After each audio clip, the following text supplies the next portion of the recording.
Fala galera, tudo bem? Daniel Lobão aqui com vocês e eu quero hoje mostrar um teste que é muito importante e também falar um pouquinho de um defeito muito característico na impressão 3D. Vamos lá? Olha só, essa daqui foi a última peça que nós tiramos aqui da nossa impressora. E o que acontece com ela que vocês devem já estar percebendo. Dá uma olhadinha que a gente tem vários pontinhos aqui, ó.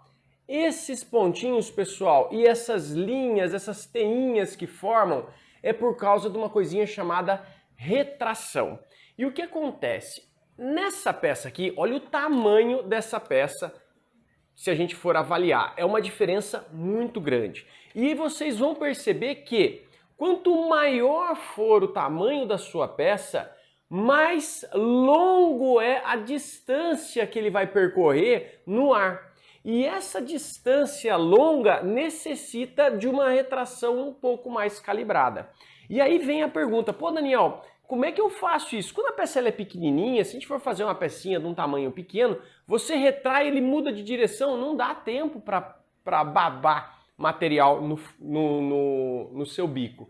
Então aqui você vai perceber que nós temos uma característica da chegada, ó. São algumas bolinhas que formam, ó. Quando ele está chegando, ele saiu desse ponto aqui, deu a retração, foi muito bem, porque ele não criou o fiapo. Mas quando ele chega no destino dele, já tem ali uma bolinha de material para baixo que está tentando pingar. Essa bolinha, quando ela passa por cima da peça, ela fica depositada ali e ele continua imprimindo e tudo bem. Bom, essa bolinha... No meu caso, eu estou trabalhando com um bico de 0,6 milímetros. Quanto maior for o tamanho do bico, mais problemático é esse sistema. Por quê? Quando ele vai fazer a movimentação, o diâmetro do bico é grande e tem facilidade para escorrer. E aí é um problema sério. Por mais que você puxe na retração, vai aumentando a retração, vai aumentando, você começa a ter outros tipos de problema. Por quê? Porque aí você fica muito tempo parado naquele ponto para subir aquele material todo, para depois ele fazer a movimentação. Aí vocês vão ter que trabalhar com a velocidade da sua retração. Tentar trabalhar com uma velocidade o mais rápido possível. Porque aí você faz o quê? Ele está paradinho aqui, ele retrai rapidinho, 12, 15 milímetros de material, faz a movimentação o mais rápida possível também. Vocês vão ter que descobrir qual é a velocidade mais rápida de trajetória, né, de percurso da sua máquina, para ele poder chegar até o outro ponto, tirando o máximo possível aqui essas bolinhas. Bom, é só a retração que eu posso estar arrumando? Não.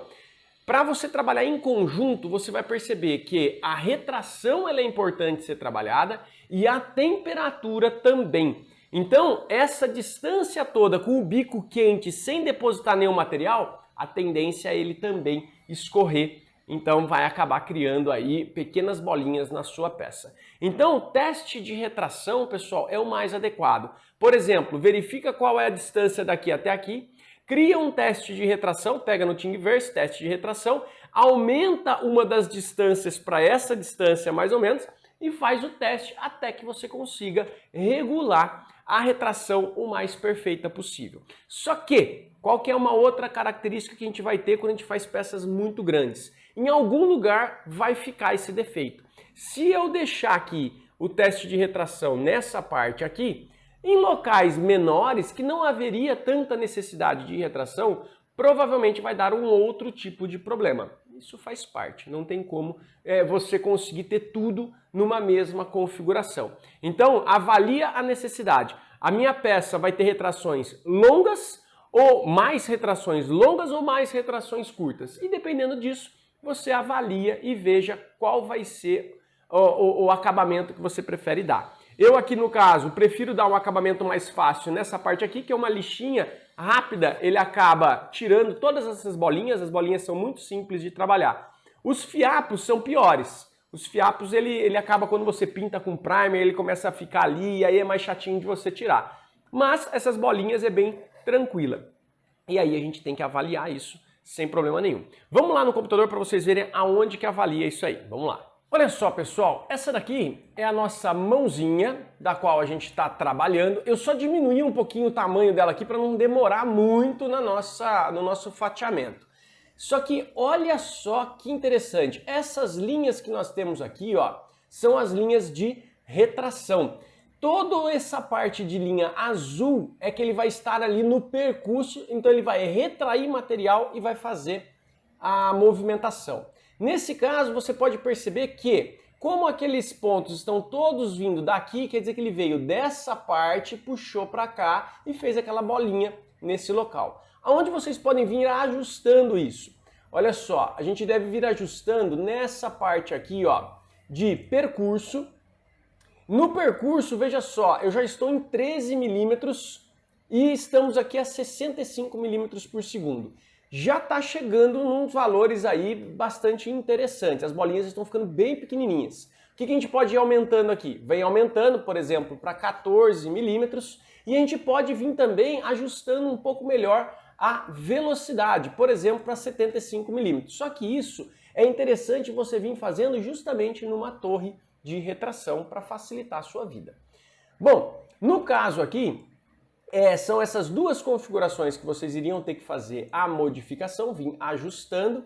E aqui eu vou mostrar um outro detalhezinho muito importante para vocês, que faz vocês, que se vocês quiserem vender esse tipo de peça e ganhar uma renda extra, vocês precisam obrigatoriamente estar atentos a isso. Olha só, essa peça que nós fizemos aqui, ela é uma peça que, se eu for fabricar ela com o material na parte interna, olha, o custo dela ia ficar um pouco alto, porque é muito material nessa peça.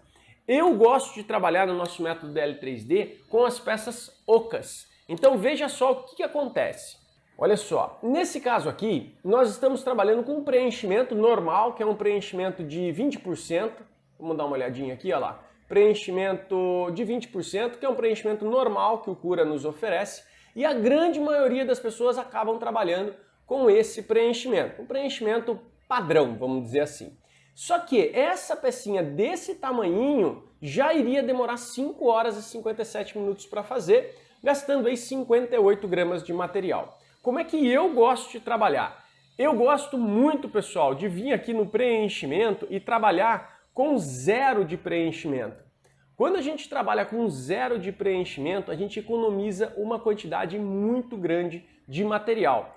Economizando uma quantidade muito grande de material, é lógico que vocês vão ver que o custo fica muito mais interessante. Olha só, para uma peça desse tamanho, só de ter tirado o preenchimento dela, pessoal, a gente já conseguiu abaixar em 1 hora de fabricação. Isso, pessoal, faz bastante diferença, porque essa peça ela é pequena, é considerável esse tipo de trabalho. A gente tem que ficar bem atento a isso. E no detalhe que ela fica totalmente oca. E aí você fala assim, poxa Daniel, mas oca, ela vai perder resistência. Será que isso é interessante, não é interessante? Será que isso não poderia me prejudicar? Aí depende. Essas peças, pessoal, elas vão ficar muito leves. Se você quiser, qual que é uma outra estratégia? Caso vocês queiram que ela fique mais resistente, mais pesada. Você vai vir aqui na parte superior e inferior e aqui, ó, camadas inferiores iniciais, você vai pôr 0.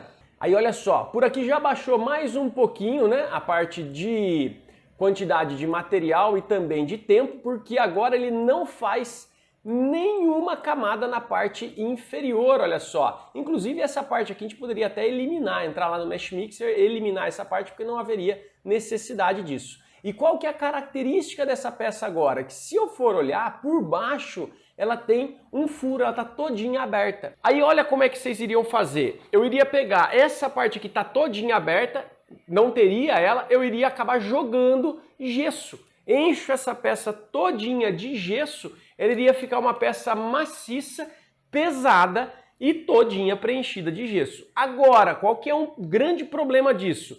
É que essa peça para enviar por um Sedex ou pelos correios iria ficar muito pesada e o custo iria aumentar no transporte.